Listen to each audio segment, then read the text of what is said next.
here's something I want to ask you about, and it's something you love dearly, and I kind of like, and that's onion rings. Love them. You love an onion ring.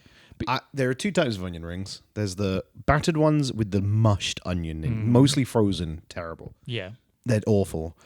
And then you get good onion rings, which are like a chopped, sliced onion, battered, deep fried. Yes. I love them both. Here's what I want though, is I think the red onion is superior to the white onion. Why aren't we doing red onion rings? I don't think red onion's I don't think it's an onion ring food. It is an onion ring food because there's a bit of a tang and spice to a red onion is a raw onion food. You don't. What do you mean? You don't put red onion in things. Yes, yes, you do. It's called cooking. The white onion is for cooking, and the red onion, you use red onion if you're having spiced onion, and spiced onion and poppadom. You have it in that's white onion. Do you know what red onion happens? What do you do with the red onion? See, a red onion is a thing you can put in like burgers or in a wrap, something like that. Yeah, but raw. Yeah. Yeah. Or you balsamicized, vinegarized. But I feel like you can still you're an interpretation. I'm a chef. You're something. You can always cook it up something in there. I feel like with a red onion, cooked or uncooked, it's still a more interesting flavor experience. I love a red onion, but I can't think of anything I'd have a red onion in that's not raw. Like, I genuinely can't think of a single food where I'd be like, I'd rather a red onion in this, except a burger or a wrap. Or a veggie pizza and it's got red onion on it. Yeah, pizza's good. Yeah, so why can't you have the red onion in a battered ring form? I don't think it works. Because I think, hear me on this. I think the scientists they'd be all over that. Hear me on, you get an onion ring, red, battered, and then like, because there's a bit of a tang to it, get like a nice like garlic mayo or a ranch, and then with the spice of the red onion. But then a white onion does that.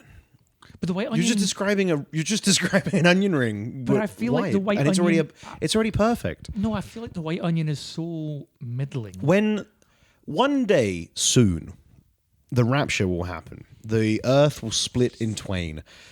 Demons will rise and take the sinners down to the depths, and the sky will rip open and reveal angels as they descend upon us, taking all the good guys, myself included, up to heaven. What about me? And every one of those angels will have a deep-fried, perfect golden ring above their head, a white onion ring, because they're already heavenly.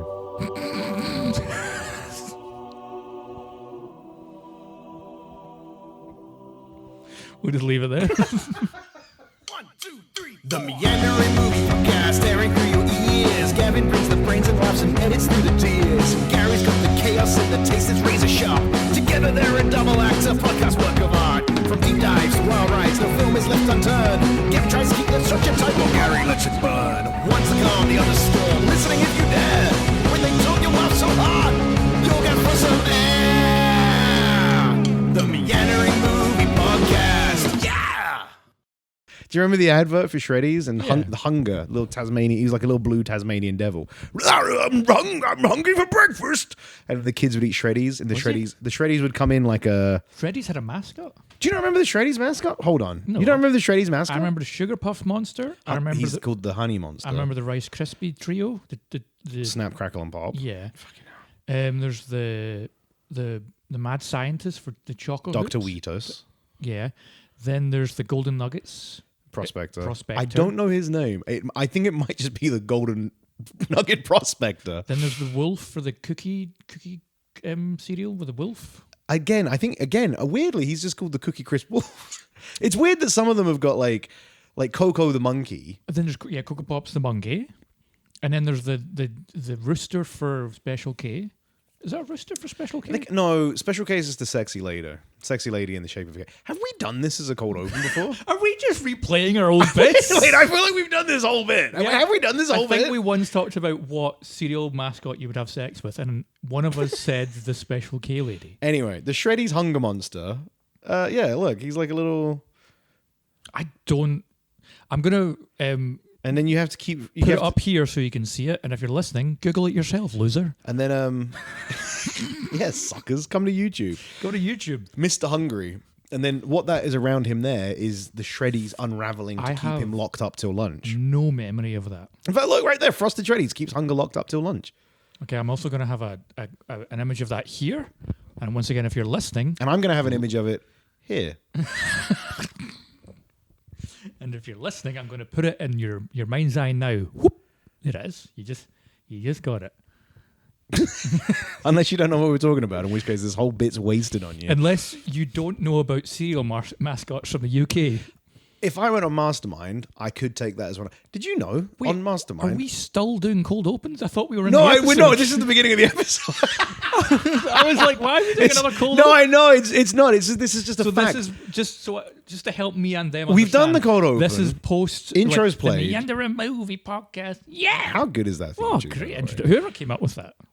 And now we're just about to introduce the episode. Right. By doing another post cold open?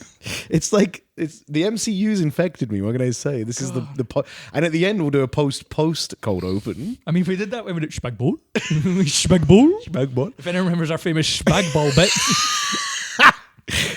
If you go on Mastermind, yeah. I always thought you went on Mastermind, you just were like, I want to do cereal mascots. No, you have to send them a list of things. So you get picked. So let's say, hello, Mr. Gavin Stewart, we'd like you to come on Mastermind. You're like, yes, sick. I'd be like, what's your specialist subject that, it's not Magnus Magnuson anymore, whoever it is, does. Person. Sandy Toxvig. What's your specialist subject? Do you want to know my specialist? Yeah. My specialist subject would be the inner workings of a lion. Cool. Then Mastermind would come back to you and say, too niche, we don't like it, give us 4 more. So they can be in the kind of, they can be in the outer realms of that. You can tell us you want to do the anatomy of a lion, and then we can go in further. But rather than the insides, we'll take the full lion. It's a very limited question. So they'll give you, but they'll ask for like 4 or 5 things. Then they'll whittle it down to 2 or 3, and they'll say, right, now you need to go and do as much research on these 3 subjects as possible. On the day of, we'll then give you 24 hours to tell you this is the one we're doing. So you get 24 hours to like desperately hard cram. And then you go on the show. What's also interesting is that you tell them like where will you be getting the majority of your information from. So if I was like cereal mascots and they accepted that, where are you getting your information from? Like cereal boxes from 1991 through to 2012, which are all being kept in the cereal box museum down in Dorchester. I'm trying to think of a fake place, but I kind of named real-ish sounding ones. Doncaster is what I was trying to. I was trying to say Doncaster, and I said Dorkshire. But then they would go and they'd look at all the facts from the Doncaster Museum of Cereal Mascots, and they would get their information from there because that's where I've told them to go and look for information. The specialty subject of this episode of the Meandering Movie Podcast, which is starring... I'm so sorry, I know. It's starring... Gary... Didn't like that. And it's also starring the forgotten box of cereal at the back of your cupboards. Gavin... I reckon if you were a cereal, you would be Golden Grahams. Scolding Grahams? No, I was going to say I was going to say Cinnamon Crunch, but I think these Scolding Grahams burnt my mouth. If you were a box of cereal, you're right. You'd be at the back of the cupboard, and you would have been a discontinued cereal. But I would be like, I reckon that's probably still got a bowl worth, and Hannah would be like, throw it away, and I'd be like, no, I'm gonna have the final bowl of Golden Grahams. The milk will help bring it back to life. Do you remember Golden Grahams? Yeah. Oh fuck, they were good. They were dangerous. They were dangerous. They were same very with the cinnamon ones. Cinnamon toast. It's just called Cinnamon Crunch here, isn't it? Yeah. Fuck me. Dangerous. That shouldn't be a cereal. I mean, it's not a cereal. That's just diabetes for breakfast. What do you think is a cereal that lots of people like, but lots of people also don't like? What, a polarizing cereal? Yeah. What's the most polarizing cereal? Let's do the episode. Okay, here we go. In this episode of the Meandering Movie Podcast, I think this is episode 6 or 7. I don't. Episode 69. Yeah. We'll never get there. We're going to be discussing some of the most polarizing films in film history. And why are we talking about the most polarizing films, Gary? 28 years later is Split the Room. Play the intro. What were you... No, the different one. The Split the Room intro. What are your thoughts on 20 years later, which you saw? Didn't see it yet. Interesting. That's really helpful for the episode. I, of course, Hold on. No, fuck you. Don't throw me under the bus like that. We were coming here today. That's our entire friendship. Fuck you, listen to this. We were coming here today and I said, what do you want me to watch? I can get one film in because I have a baby. I can't get to the cinema that much. Gab was like, go watch Jurassic World Rebirth, which I had no real interest in doing. And Gav was like, go watch that, we can talk about it. So I did. Thanks, Gav. What a fucking treat for the eyes. But the reason you did that is because of our new movie review show we have started. Hopefully now, maybe not. Might be out. It should be out. If not, Review country. What the? Yeehaw! Woo! We're in review country. No, we're not. I'll put the cowboy hats on in post. We're in the. We should really get cowboy hats. Hopefully, by the time you see this, we have cowboy hats for the review country, the new review show we're doing. We don't need cowboy hats. I'll put them on in post. No. I'll put them on in post. I want a cowboy hat. I'll put it on in post. I want a whole. If you get a cowboy hat, I'm gonna put one on post that's bigger than the one you're wearing. I want to wear a whole cowboy outfit. People will just be like, "It's really weird. He's dressed like a cowboy and this has a fake cowboy hat wobbling around his head." I want to get that outfit where it looks like you're riding a horse and wear that in review country. I want to get new movie an review outfit of a cactuar from Final Fantasy. A what? Cactuar. So the most polarizing movies 20 years later came out, and it was incredibly polarizing. Here's what I know about this. I haven't seen the movie yet. However, just to back Gav up on this, every single corner of the internet that I frequent, some of them we can't talk about. Some of them we can't talk about. But it's as Gav's saying, people usually, I would say, the average movie, the film, and it doesn't matter what kind of film, but most 95% of films will fall into one of two camps: the review critic loved films or the public loved films, right? And there are films that blend the line quite well. There are films that do very, very well that are both critically acclaimed as well as loved by the public. Things like Everything Everywhere All at Once would be one of those. Or Sinners, which recently came out Sinners, this year. universally loved, right? No problem. But then you do occasionally get films that are critics love it, the public audience hate. Things like Seaman falls in love with the French woman. She's mute. She can't talk. The Shape of Water. Oh, I just wanted you to keep going. With I got it. Seaman who falls in love with mute woman. It's the plot of the film, guys. I don't know what you're going to say. Which was critically loved, won an Oscar, and I would argue that if you spoke to the average person, they would probably say, "What the fuck was that?" Bounced off of it. I think we might be coming back to that film in a couple of minutes. But yes, 20 years later came out. I fucking loved it. Yeah. Currently, it's between that and Sinners for my favourite movie of the year. But like you said, going online, speaking to people, seeing other people's letterbox reviews. Seeing critics. Seeing critics that I have followed for years and years and years talk about it who are just like total shit, hated it. Yep. And then other critics who I followed for years and years. You'll know, dear viewers and listeners, that you curate your own section of the internet, and at the end of the day, 90% of the reviews I get are people, and it's how you kind of learn. Well, presumably you're listening to this because you're like, oh, Gavin and Gary have similar tastes. If they vouch for a film, I'll probably enjoy it. If I've not seen it, I'll go and watch it. If not, they'll say something funny enough. That if not, they're funny. So the kind of patches the cracks, which there are many. But I can usually trust the reviews that I see online because I'll see, let's rounding numbers to an easy one, 10 reviews from 10 reviewers that I've curated into my life, and all of them usually love it. Or maybe one says, wasn't a big fan. 5 and 5. We're talking like 50-50, or 6 reviewers loved it, 4 hated it. Ones I'm surprised. Do you know what I mean? Like ones I'm like, oh, really? Didn't expect that, yeah. Didn't expect that, which is crazy. And then much the same with friends and family. I've got people who I would have assumed were going to fucking hate the film come out being like, loved it. And then people who I thought were going to love it come out being like, no, not for me. It's really interesting because I've got friends and stuff who have seen it, and I kind of have an idea of what their movie taste is, and I expected a certain reaction, and their reaction was the polar opposite, which is they came out thinking, worst movie I've seen this year, absolutely hated it, 1 star, blah, blah, blah. And I'm like, whoa, I didn't expect that. Whereas I came out of it, and you can check out my review on TikTok or Instagram. It's live. One of my favourite movies of the year so far, because... What sold you? Well, that's the interesting thing. You need to do, annoyingly, and this is the only problem with this, because we started on a film I've not seen. You have to do all both the leg sides. You need to do both sides. And I'm going to give you, though, this gift. Just put your hand out. I'll give it to you. Spoiler alert, I don't give a fuck. I mean, I do. I'd like to go in blind, but it's my own folly. I watched Jurassic World Park Rebirth. For review country! Yeehaw! Go ahead, just fire in. Give me the full gamut. I'm not going to fully... Give me both barrels of the Gav. Here's why I think 20 years later is take the security guard up and blast me with the sun, Danny Boyle from Sunshine. Oh yeah, that's good. Yeah. Why I think that movie is so polarizing is because I think, and I was similar, I was the same mindset as I went in expecting another 28 Days Later, which is a very fast, grimy, violent, nihilistic movie about the end of the world.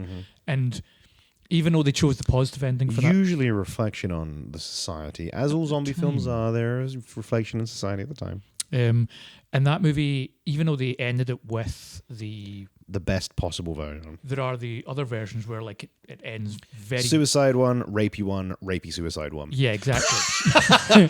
A real plethora of exciting endings. Ooh, which one shall we pick, I wonder? It turns out we're going to go for the happy one. What a shock.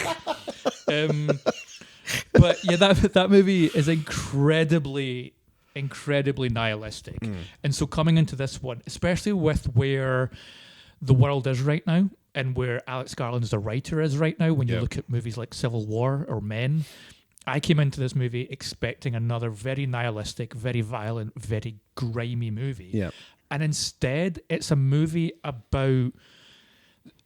The zombies are kind of secondary. Yeah. And in a zombie movie, that's kind of a weird way to go, but I kind of loved it didn't go that way. I loved the fact that it didn't just retread the same steps. It didn't just be like, zombies are here, the world is shite, it's violent, it's nasty, it's grim. This movie instead is like, why don't we go on a journey with a young boy who was born and grown up in this world, who this is just everyday life to him. This is normality. This isn't irregularity. Sometimes I'm great.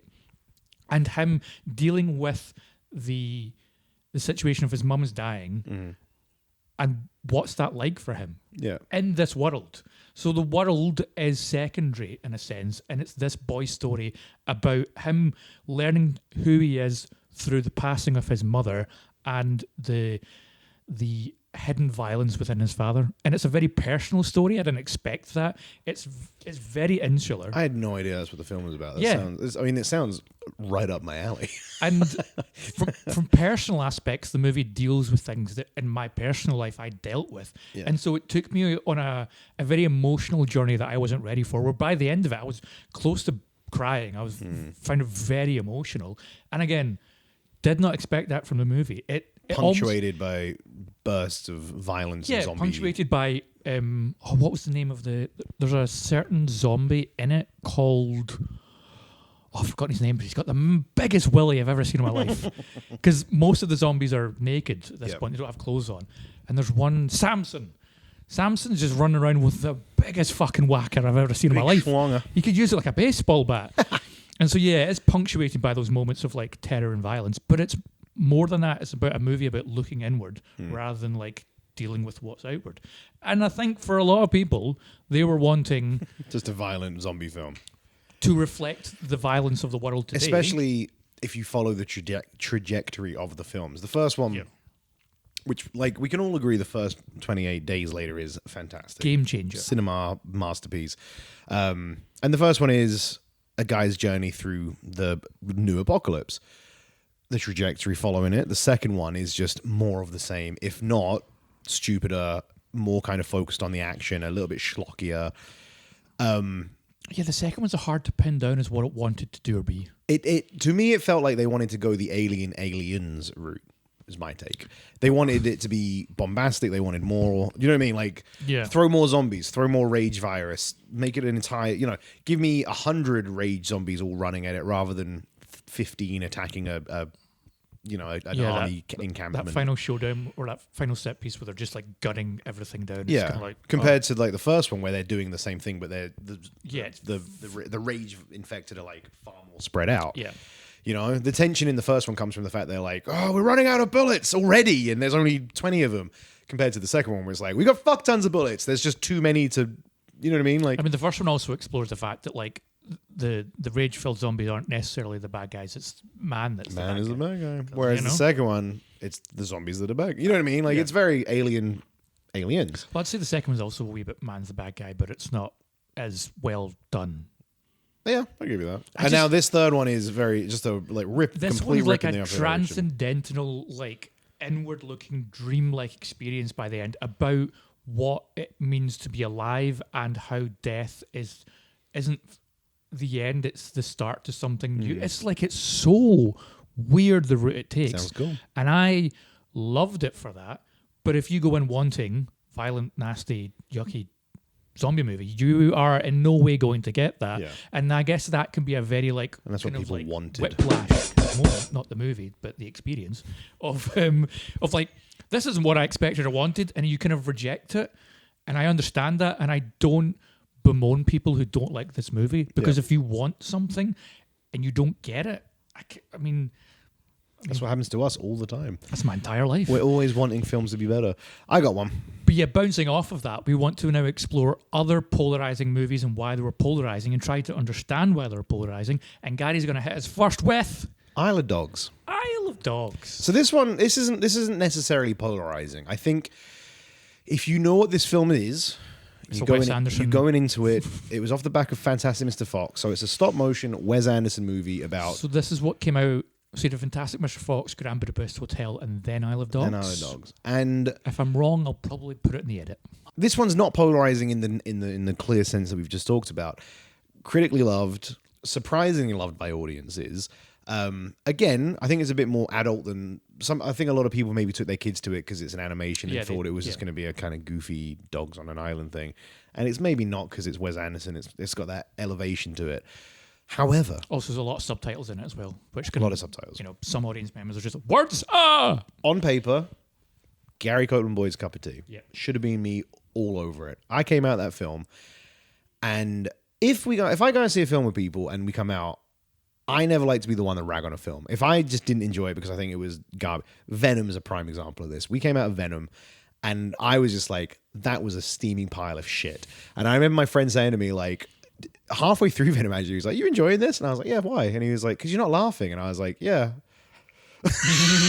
Yeah, no, I'm enjoying it. We got out and they were all like, "Oh, that bit was so funny. This was hilarious. Oh, it was so good." And I was like, "Yeah, guys." And they were like, "What do you think, Gary?" And I was like, "Totally fine."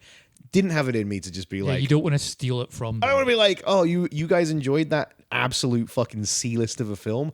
Here's why you're wrong." Yeah. Didn't want to do it. We came out of Isle of Dogs, and I was expecting everyone to be on my side. I was kind of expecting to be like, "Oh, that's kind of a miss there, wasn't it? Like, none of us enjoyed it. Let's discuss why we didn't like it." Came out, and everyone was like, "Wow, what a masterpiece!" And I was just like, "Wait, what? Like, whoa, what just happened? For real?" And I don't know what it is. And the problem with this, and the problem with this subject, is I've never gone back to Isle of Dogs. I should have done, but because I just bounced off of it, I've had no inclination to ever go back to it. I don't know what it is I missed. I don't know what the secret ingredient is. It would be an interesting experiment is to now send you back into Isle of Dogs, because this has happened for, as we talk about, I had the depression stage where I hated everything. And so you keep sending me. I love it. That's like a moment of history in our podcast where any episode in season 1 you listen to, I'm just ragging on things that I didn't like. Definitely the second half of season 1. Oh, it was rough. The second half of season 1 where it's like, Gav, what did you think of this film? Dog shit. Anything else? Nah. Thanks for tuning in for this week's episode, guys. And so I've spent a lot of time reflecting and going back to a lot of... You've done really, fair play to you. You've gone back and watched things that you said were absolute shit and have come back to me and been like, look, I'm not going to say it was a masterpiece. I will accept that it's good. It's at least watchable. Like the most recent example would probably be Moana. Like, I remember the first time I watched Moana, I didn't gel with it. I didn't really enjoy it. And then I was like, I'm going to go back and watch, because my girlfriend really likes it. So I'm like, let's go back in again. And I came out the other side being like, that was lovely. So good. It's not, wow, the greatest movie. But I'm like, that was really lovely. And so with Isle of Dogs, it would be interesting to send you back in. Because and this is surprising, because this never happens. Because the Isle of Dogs is a Gary movie. Isle of Dogs is not a Gavin movie. And I came out of Isle of Dogs and I went, I really enjoyed that. Yeah. Do I get goo goo gaga for Wes Anderson movies? Not really. Not since Grand Budapest Hotel. But I came out of it and I shouldn't have liked it, because I think Fantastic Mr. Fox is a good movie, but it's a touch overrated. It's better than Isle of Dogs. You fucking piece of shit. It's just a touch overrated. Fantastic Mr. Fox is a great film. It's just a touch overrated. Most Wes Anderson movies are like, if a Wes Anderson movie is a 7, for example, let's say it's a 7, which is what I would say Isle of Dogs is. Okay. A lot of people will then go 9 because it's got that kind of whimsical Wes Anderson. I'll give you that. I will actually give you that. And that's what I will. You know what? I'm not even going to take it back. No, Fantastic I think Fantastic Mr. Fox is the exception to the rule. Let me say the Fantastic point. Mr. Fox is very good. Let me say my point. Fantastic Mr. Fox is an 8, but people say it's a 10. That's what I'm saying. It's still a good movie, but it's not this fucking Fantastic Mr. Fox seamless masterpiece. Fantastic Mr. Fox is a seamless masterpiece. It's fucking so good.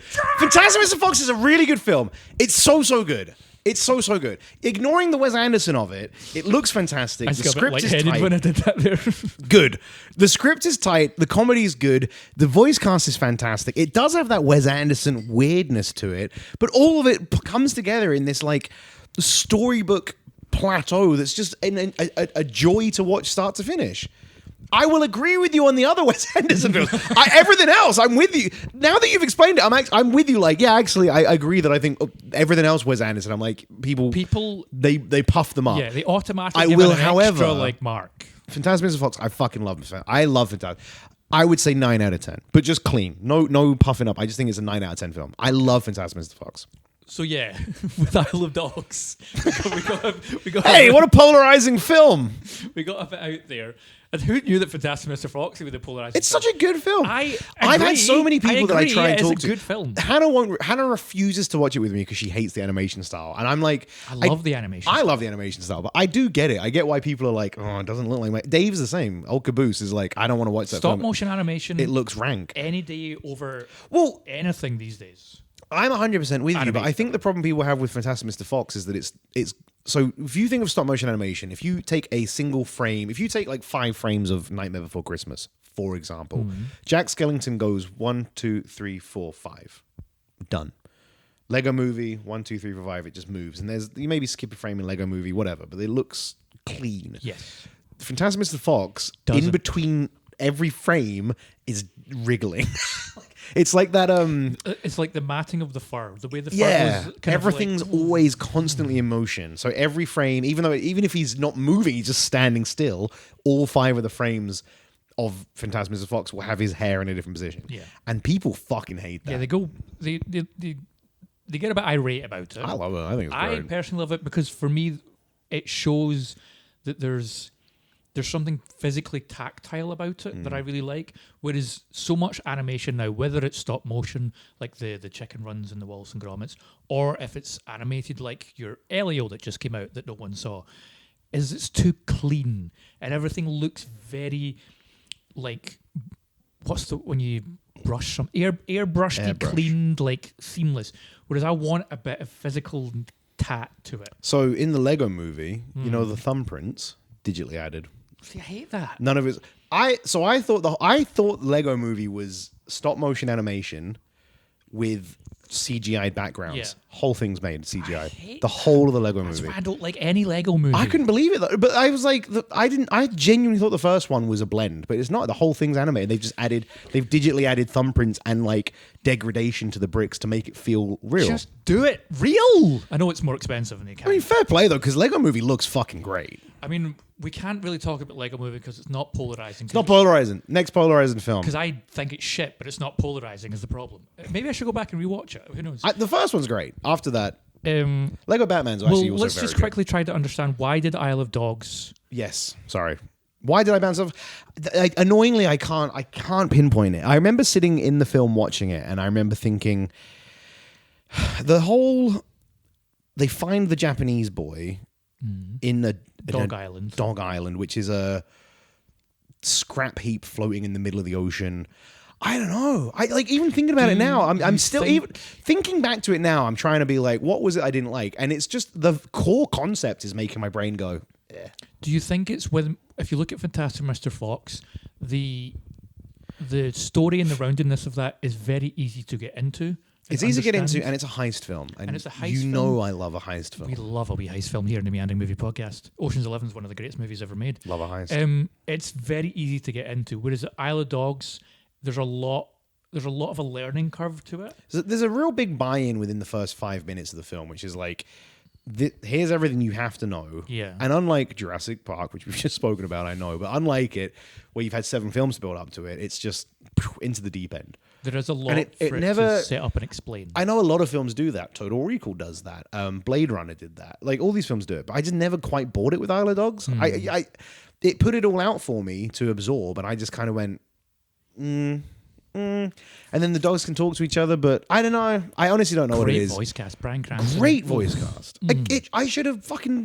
I should be on the island. Like, it should be me all over. They should have my name written on it. The thing I do remember watching that movie was there was a lot of information was constantly on the screen. Yeah. And for your general audience, it's just going to be like, oh, there's too much to take in. But it was that, and then I just thought the core concept of the film. I remember, like, they're just walking around the island to get the boy back to where he came land. from. Yeah. I don't know. Maybe I should rewatch it. Is the takeaway I'm getting is I should just rewatch it and see if I enjoy it. The thing that I've learned in the last couple of years, the thing I've learned in the last couple of years is second chances for movies, because I wrote a lot of stuff off and then I've given it a second chance, and sure, it hasn't changed it dramatically, my opinion, but it has been like, oh, it's not as bad as I was making it out to be in my head. That's why I think you should rewatch Mortal Engines. It's a masterpiece. Can't be. Can't it's be. Not. I'm Can't kidding. I, of course, did lots of research.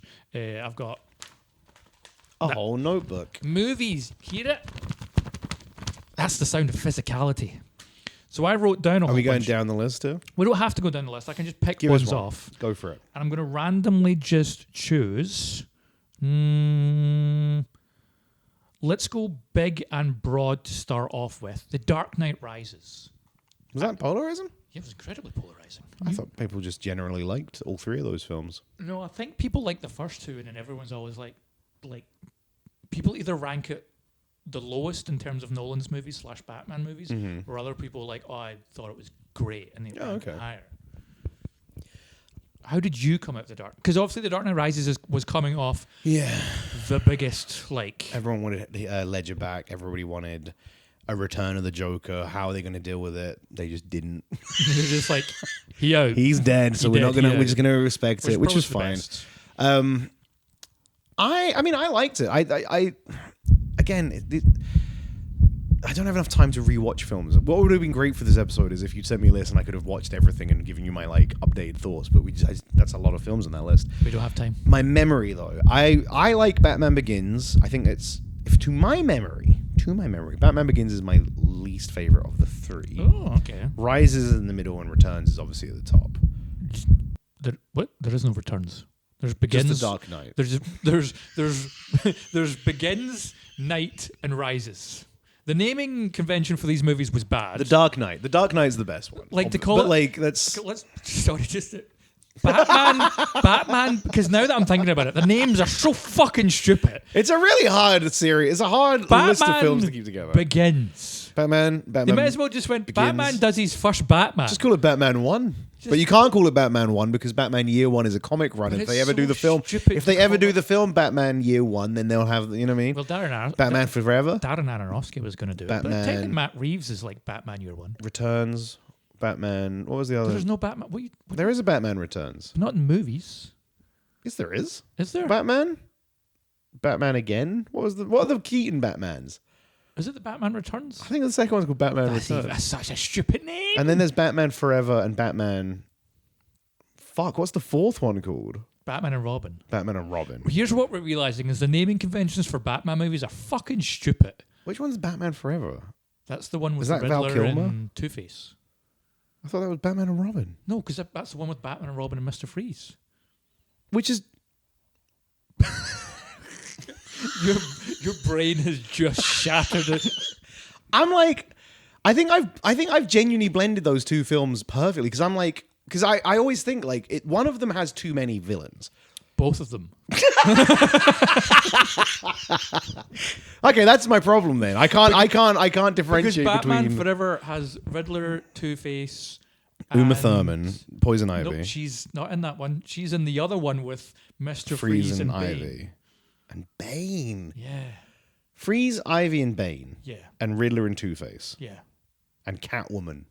Catwoman isn't either of them. Catwoman's in Penguin. Yes, she's in Batman Returns. Honey, I'm home. Who am I kidding? I live alone. Best gag. Cinema history. Best gag. Best written gag in the history of cinema. Michelle Pfeiffer coming home. Honey, I'm home. Who am I kidding? I don't live with anyone. I mean, the best... So good. The best shot in any live-action Batman movie is when she comes out and goes, meow, and then the explosion happens by. That's the coolest shot in any Batman movie. In the first Batman movie, in the first Batman movie, when Batman is flying, now we're just talking about Batman. Listen, when Batman's flying the Batwing at Jack Nicholson's Joker, and Jack Nicholson's Joker pulls out that ridiculously long gun, and he aims it at the Batwing. I don't know if you're going to hear any of that because of what I just did, so I might want to say it again. When Michael Keaton's flying the Batwing at the Joker, and Joker pulls out that ridiculously long gun, and he fires it at the Batwing. And it's just like the most ineffective... Like, I know the Joker's all about like, haha, it's a gag. But also, Joker, get your fucking shit together, man. Like that's totally the opposite of what his character is. No, but because it's all fine and well with being like, oh, it's a novelty giant gun, but I am going to try and actively kill Batman. But I got this novelty giant gun. Just like find a line, paint an AK-47 purple and green, and then use it like a regular gun or a bazooka. That's fine. But it's funnier if he pulls a big gun out of his pants because then it's like a big penis. It is a big penis. Because you can't, actually, no, you're talking shit because then he's also like, hey, smell the flower. Psst, acid in the face. That's fucked. You can't have acid flower and novelty giant gun to shoot down. You can't have both. Yes, you can. You can have acid flower and then an actual aircraft gun. But also, then aircraft rifle. In The Dark Knight, he does a magic trick with a pencil going into someone's brain. That wasn't a magic trick. He made it disappear. It's gone. That was a really good Joker.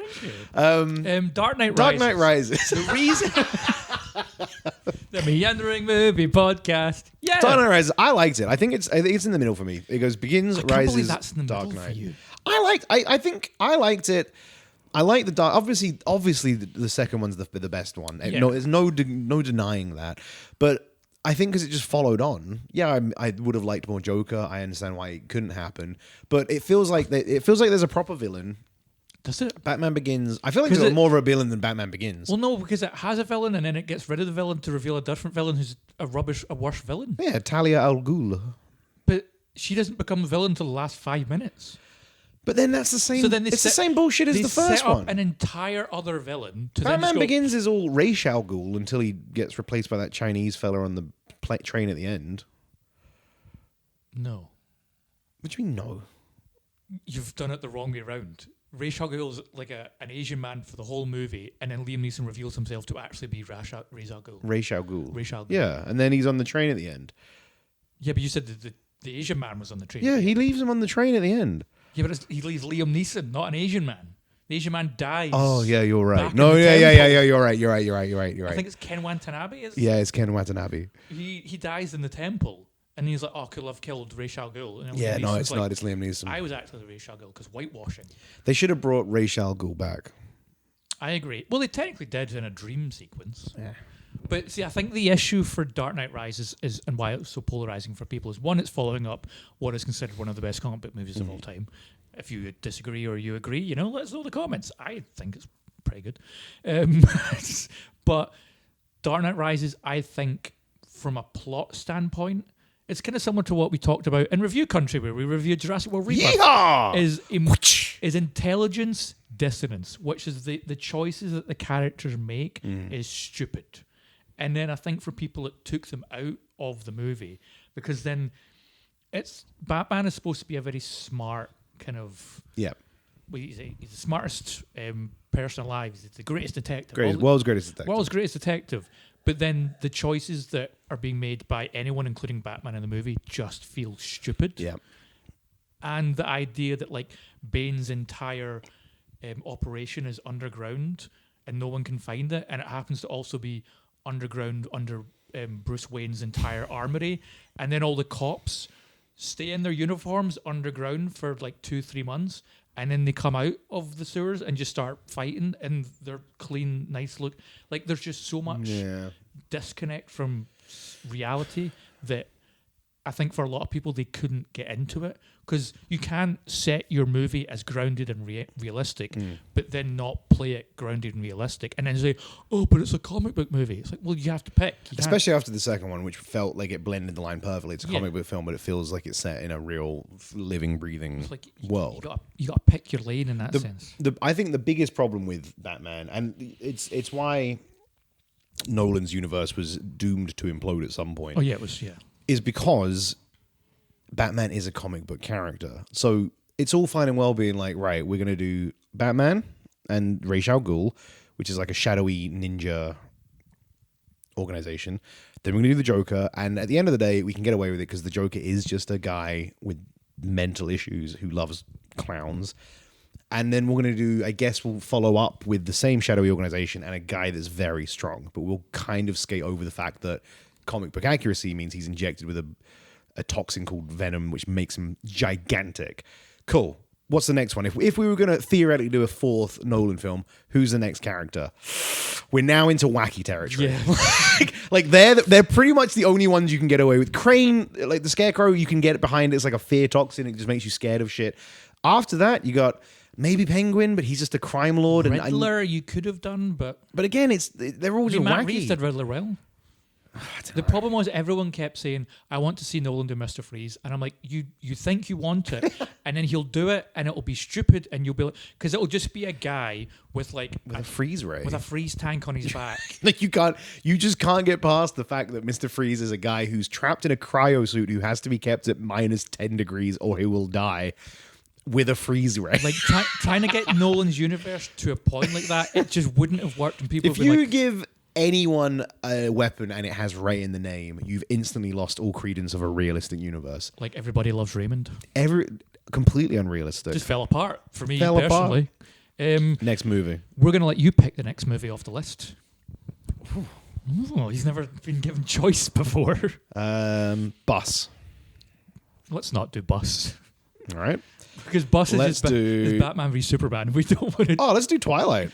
Yeah, Twilight's a fun one, actually.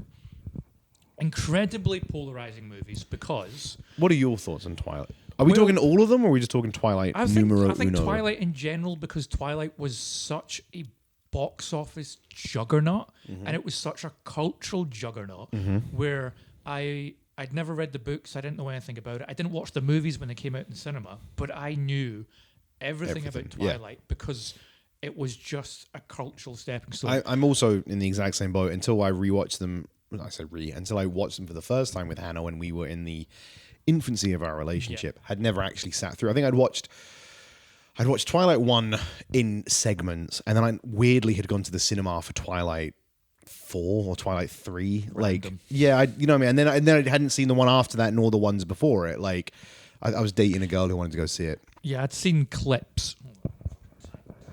Yeah, you are. However, I'm with you that I knew, like, you couldn't get away with it. You couldn't escape it. I knew everything about it.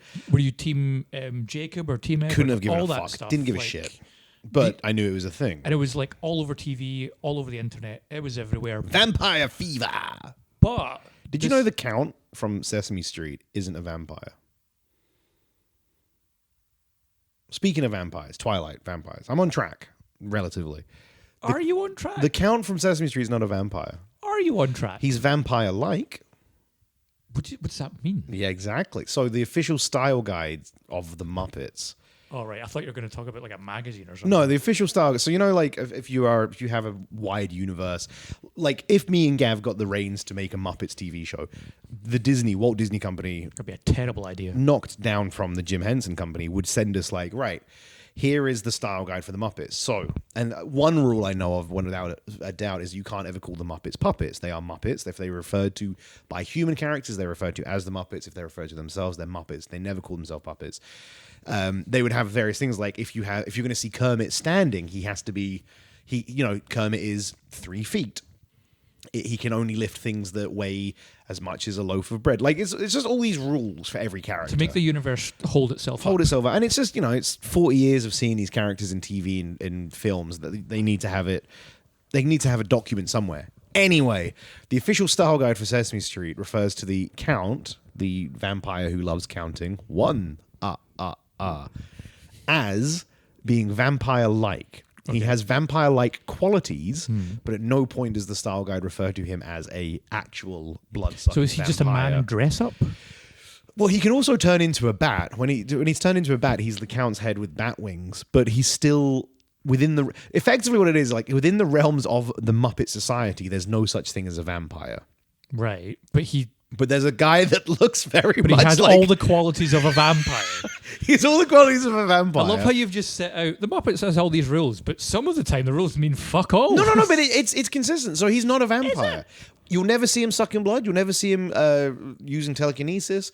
But he has vampire-like qualities. He's got fangs. He is a pallor. He's presumably undead. He's called the Count. You know what I mean? I think someone should do a re-edit of Robert Eggers' Nosferatu, but just put in the Count from the Muppets. Because I want to see the scenes where like he's trying to like sexually allure the woman, but it's the Count going 1, and she's like 2, How many ladies would you like tonight, Count? 1 lady. Do you know what the How lowest... high a number can I count before you ejaculate? Well, my final thing, and then we'll get back on track. Do you know what the lowest number the Count's ever counted to is? 0.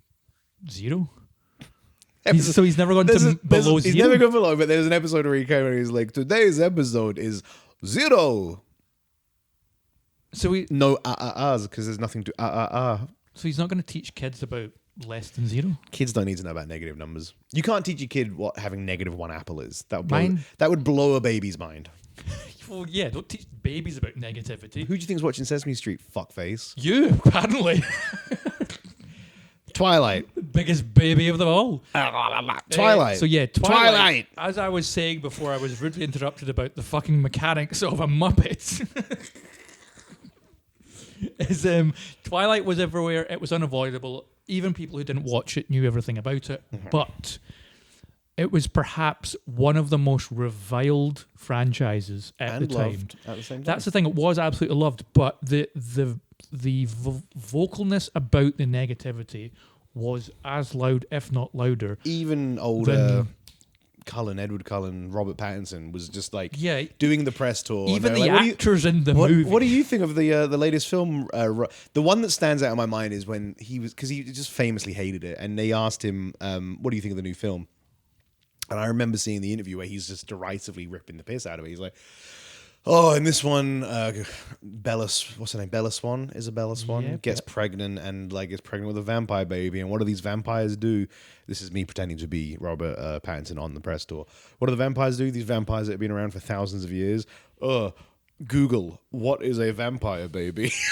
He's just ripping the arse out of the film that he's doing the press tour on. So good. However, here's a hot fucking spin for you, Gav. Jesus Christ. Twilight 1 is fucking brilliant. It's so good to watch. I knew it. I told you, man.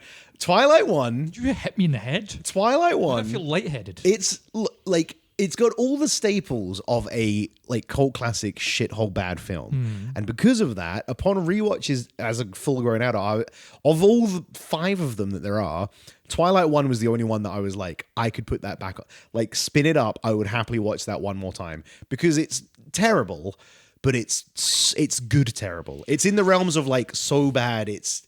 And on top of that, it's also the only one that feels like it's really swinging for the fucking fences. Like it's doing in the baseball scene. In the baseball scene. It's really going for it. It knows it's a bit wacky. It knows it's a bit weird, and it kind of doesn't shy away from that. 2 onwards, obviously got a bit too Hollywood, and all the kind of oddness and weirdness gets shaved right out of it. Yeah. And they just start feeling a bit like bland. Whereas that first film, I mean, it's nuts. It's complete fucking batshit. But it's exquisite batshit. From my perspective, so yeah, I hadn't seen them until COVID and lockdown happened, and then me and my flatmate at the time were obviously trapped inside. Brian Boitano. Benson Boone. We couldn't go anywhere. And we were like, so we ended up just watching a whole bunch of stuff. And we're like, fuck it, let's do the Twilight movies. So we... Bill Burr. Bill Bailey. So then we chucked on... Brian Blessed. Fuck. Yeah,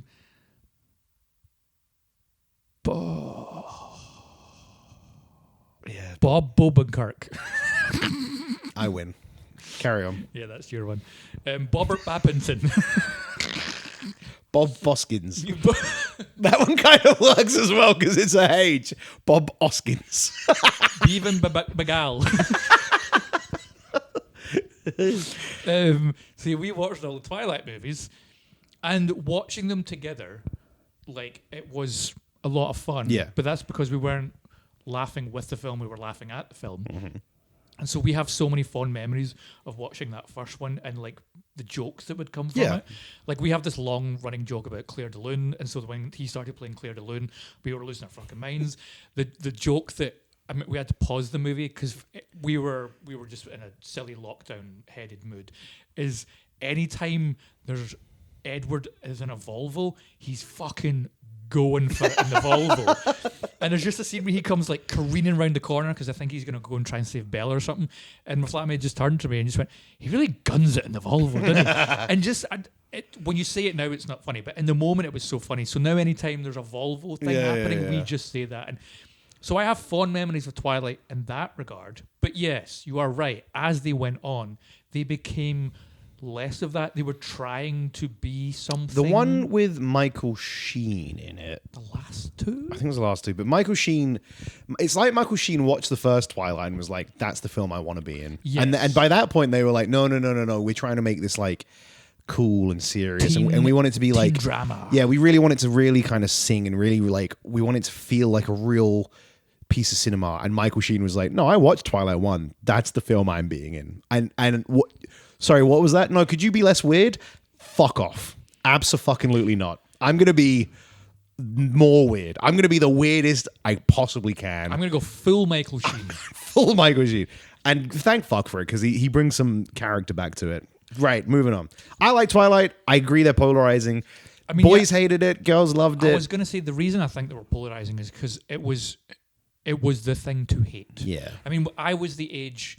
that I was the same. I'm like, Twilight, that shit, even though I'd not seen it. Whereas now I can look at it and I'm like, there's fun to be had in there. Oh, if you watch it with your mates. At least Twilight 1, 100%. Especially Twilight 1. And then the ones with the baby and everything. I mean, but that's what I mean. When he imprints on the child. So all of that is just bad film bad, right? All of those are just bad film bad. Fun to be had with it. Fun to be had, ripping the arse out of it. But Twilight 1, I think, is in the category of like bad film good. That I can agree with. You can't. Nope. It's so good. The last one, because we're running quite on, and then we'll maybe just do like We've done fucking 3. We've done like 3 films of this big fucking list. We could fire through a bunch, but I just don't know if that'll give work. us one more big one and then we'll just wrap it. I mean, I feel like we should probably do...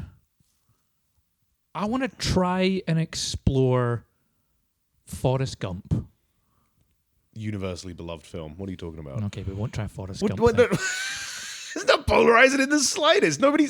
No one in the history of the planet has ever been like, you know what film I absolutely despised? Forrest Gump. The worst reaction to Forrest Gump is, it was all right. Yeah, that's pretty true. I didn't even see that written on the list. Here's the thing. I don't really want to say the next one that I'm going to say, but, you know, the algorithm exists, and it's the prequels. The prequels. All of them. You know the prequels I'm talking about. Star Wars? The Star Wars prequels. Oh, okay. Because obviously when they first came out, yeah, and we have spent... I mean, we could go on and on and on about Star Wars films just being, in general, polarizing. But here's the more interesting thing now is the narrative has shifted. Whereas now when I see anything about the prequels online, originally when we were growing up, it was all negative. There was nothing... The Star Wars diehards loved the prequels, but the average person was very much like, this is boring shit. I would say everyone hated it. No. But the generation that was like young enough and grew up on it, they now have that nostalgia for it, and they now love it. And I don't know if I actually want to talk about Star Wars. Pick another one. Fuck it. I'm fine moving on. You know why people love it. Kids now have while nostalgia you're picking the for next it. one, I'll vamp very quickly on Star Wars. You were good at picking. Star Wars, the reason people love it and the reason it's polarizing is because big incel man children can't help fucking holding on to the past. Let it go. Let it go. The films aren't for you anymore. Move on. Move on. Find something else in your life, please, so we don't have to listen to you cry anymore. Just go. I'm torn between Mother and Paranormal Activity. See, I was thinking We could double hit those two right now. You want to go for it? Because you love Paranormal Activity. I love both of these films, Mother and Paranormal Activity. You love Mother? I love Mother. I love your mother too. I love you, Mother. I love you, Mother. Paranormal Activity, you love it. I don't like it. Paranormal Activity for me, and this is, if you are a long-time listener, will know, I will fucking hold out for that film. You're a big fan. I think it's fantastic. It made, I know this fact because I just recently talked about it on the Film Joe podcast for their 100th episode. It was made on a budget of $213,000 and it made $193 million. It is Guinness World Book record holder for the biggest, most profitable movie of all time, which is incredible. I think what it does with the little it does it with is, for me, the antithesis of horror. Antithesis. Like, I know you love The Thing, and I'm a huge fan of The Thing as well. I think Paranormal Activity and The Thing, for me... Whoa, steady. What? Listen, listen. They are the two peaks of... So there are two types of horror. There's horror where you don't see shit, which is an entire category. Blair Witch Project, Paranormal Activity... Jaws, you know, all the you eventually catch a final glimpse of something, but you never quite get the monster. Then there's monster horror, which will eventually show you the creature, and the horror comes in the slow build up and the tension about what the fuck is it, right? So Jaws is in the second category, and The Thing and Alien and all these ones. And then the first category is a lot more ghost films, but usually you don't see anything. And for me, Paranormal Activity is the top of never see the creature horror, and The Thing is the top of creature horror. And I fucking love Paranormal Activity. It's scary, considering it is two people with, 4 home cams and a hand... one bedroom camera and a handheld Sony. Yeah. And it is... for me, at the very least, I know a lot of people fucking hate it, and that's, I suppose, the point of this episode. I think it's terrifying. The first time I watched it, I bought in... Granted, I've never bought in quite as hard because I know where it's going and I know it's not... you obviously know it's a film now, but that first time watching that film through, I was fucking hook, line, and sinker. Yeah. Like, if I was a fish, hook through me. And when it comes up at the end being like, we thank the Tampa Bay police for the footage that's about to be released, I just remember being like, oh shit, really? And from that moment onwards, I just was completely sold on the universe. And because of that, it was terrifying. It fed off of that great marketing that the Blair Witch Project had, which is making an audience believe what they're about to see actually happened. And when it comes to the way it's shot and the delivery of the Blair Witch Project and Paranormal Activity, you believe it could be real, because especially in that time, home cameras and handheld cameras, there was the big surgence of that, because now you can have handy cams at home and stuff. And so it feels effective because of how close to reality it is. Plus, you've got a lot of fucking idiots out there who believe ghosts and demons are real and that they are being haunted in their house. You're not. It's just the wind. So it's an easy way to hook someone in because it's so close to reality. But for me, I didn't like Paranormal Activity when I saw it. I haven't seen it since the first time I saw it. I should probably rewatch it. But the reason I didn't like it is it felt... From a scare aspect, it was somewhat cleverly put together. But from just a horror aspect and a story aspect, it was empty to me. There is nothing there. That whole movie is designed upon the kind of the concept of how it's filmed and nothing more. No, it's so wrong. Like the characters for me, don't care about them. Their lives, don't care about them. They're being haunted. I didn't care. The characters are so... Because they feel like just two people in like living in a house getting haunted. Like, I didn't care. Think, again, it's buy-in. Once you've bought in, it's a very different story. But for me, again, like I watched that film and I was just like, holy shit, Mika and Katie, these are two people who like they feel like they could just be your next door neighbors. And that's a testament to the two actors who do a great job on kind of just being... You know, and it's because there's plenty of shots where she's just no makeup, and there's plenty of shots where he's just kind of fucking around, and they left all these really nice human moments in, so that when then something scary happens, you're kind of like, oh fuck yeah, these are real people. Like, I think what it is, and I think the reason it was polarizing is there are two camps here. There are the people that bought in and just accepted what's happening is happening. These are real people, and then there's the other category, which are kind of people who just never quite accepted that this was a couple. And if you took the bait, you took the buy-in. I think you're in my camp and you're like, no, I loved it. And if you didn't, that's probably the knockback. You could also see that there's the other two aspects of that camp is, and this is horror camps, is the people who like jump scares and the people who don't like jump scares. And that's not in terms of like how much of a scaredy cat you are. It's from a filmmaking standpoint. Yeah, but then that's what's great about Paranormal Activity. It's not full of jump scares. There's one jump scare at the end. The movie is watch the first. If you're about to say that it's full of jump scares, then I'm not going to say it's full of jump scares. Watched it properly in years. But it's a franchise. It's a movie that builds a franchise around the franchise. Yet of just silence, bang. I will silence 100% hands up on this. Paranormal 2 onwards, jump scare city.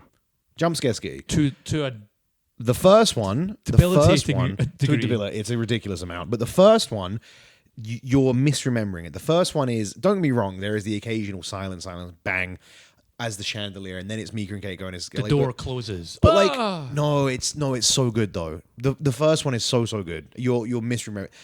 I'm gonna give it. This is your homework for next time. Yours is Isle of Dogs. Mine's Paranormal Activity. Rewatch Paranormal Activity. I think you and Nass. I know she hates getting named, but you guys sit and watch it, and close the shades, blinds down, like full buy-in. Take all of our clothes off. Yeah, you could do that if you want. But I watch all of my horror movies naked. Full buy-in and fully accept it, and just like really commit to it. Don't do the whole like we're gonna put this on and then I'm gonna pause it. Fucking dickheads. Just watch it and try and buy in. And if you do, it's an experience. I think it's fantastic. I'll give it another go. I'm willing to give anything another go. And I'll do Island Dogs. And then the other one was Mother, which is our final one. Mother's a really interesting one. Darren Aronofsky, who is, let's be honest, like just a super polarizing director. Oh, absolutely a polarizing director. Like, if you look at Requiem for a Dream, Wrestler, Noah, what he did recently, The Whale with Brendan Fraser. Just everything. Everything he does is you either are going to fall in love with it or you either like him as a director and then you like his films. Noah's another one you could talk about where it's like, hey, we're going to do Noah but with like weird rock monsters. Yeah. And you're just like, what the fuck is this? And it's got, it's such a weird movie. Didn't like it.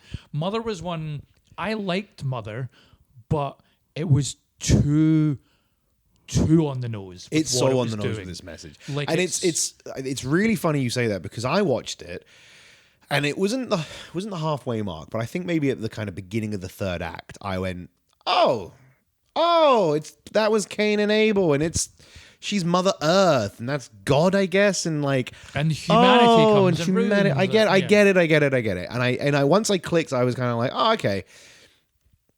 And it's hard to watch it again because once you know that, you're right, it's so heavy-handed. But I came out of that film and was talking to people about it, and was it Caboose? I watched it with someone. And Audio Boy? I can't remember. On the walk out, that person, whoever it was like, what the actual fuck was that? And I was like, what do you mean what the actual fuck was that? And they, like...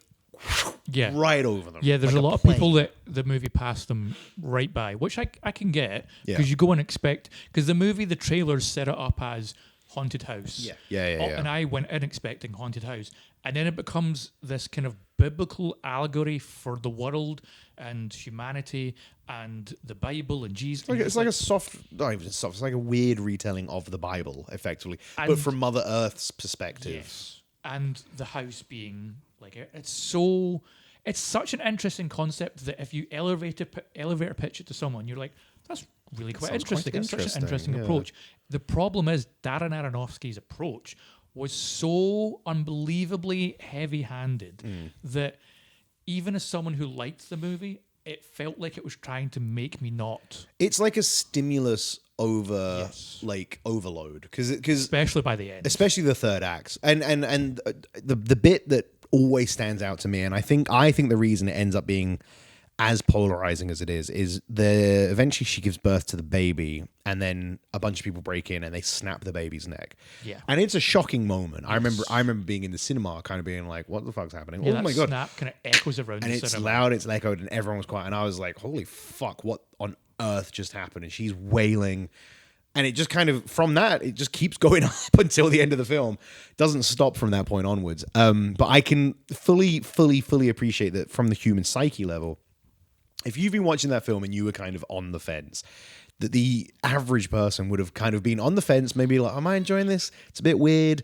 I kind of think I know what's going on. Maybe I don't know what's going on. What the fuck did I just watch? Yeah, like, whoa. Like, that's an instant visceral reaction. And I mean, he's done it on purpose. And also people's sure. reactions are, when they react to a movie, it's going to be the most recent parts of it that are going to... Well, that's it, right? Like, so that's what I mean. So if you've not been enjoying it and then that happens and you very much hate that, then the rest of the film is going to be tarred by the fact you hated that.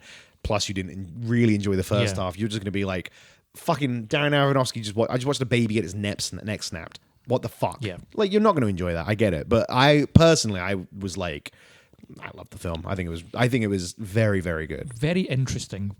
Incredibly polarizing. But very polarizing. And that has been our episode of the Meandering Movie Podcast. Has this been the most polarizing episode we've ever done? Other reason I liked Mother was... Fuck you, what? This is the last thing I will say. You've said that too many times in my life. There's a scene near the beginning of Mother... That's not staying in. So I'm doing the edit. No, I'm doing the edit. Nope. I don't want you to do the edit. I'm doing the edit. I want you to work on Review Country. I'm doing the edit. I'm doing it. Don't point at yourself. Staying in. Don't point at yourself. This has been... You can't cut shit like that out when for years and years and years you just left in all these horrible things about... Because I didn't edit Yes, you did. You did. You said you and Audio Boy made jokes left it in. and you left in so much horrible shit. Well, now we're trying to not be that anymore. You can't not be... Look, I can't help it. Jennifer evolved. Lawrence is a gorgeous human being. I've evolved and you should too. I'm fine with who I am. I like who I am. You're a gross, sicky man. Jennifer Lawrence is gorgeous. You're gorgeous. Thank you for listening or watching the Meandering Movie Podcast episode. I can't remember. I think 7? 69. 6? 69. When we get to episode 69, that's going to be so good. If we ever get there. What are some of your most polarizing movies? Yeah, what's a film that you liked that everyone told you was shit, or that you thought was shit and everyone liked around you? Let us know in the comments. YouTube comments, Spotify comments, Instagram, TikTok. You can talk to us in any of those things. There will be clips. There will be videos up there. There will be areas that you can talk to us about your most polarizing films. I would still like fan art. Fan art. Please. I'm doing another call out. Fan art. You've never had a successful call Never, out. ever. I would like fan art, please. If anyone watches this to the end and would like to send me fan art, you can do so anywhere. And I will respond in kind. I won't draw you shit, but I'll love it. I'll print it out. I'll pin it up. Wow, you'll print it out. Put it on, you'll tear down your child's drawings and stick that in your fridge. Yes. You know when people get their like child's first drawings tattooed on them? Yeah. I wonder if I'm going to do that. I mean, I think I should do your first. You can die. Thank you so much for watching, ladies and gentlemen. We'll be back next week. No, we won't. We'll be back in 2 weeks. We'll be back in 2 weeks. Bye. Bye.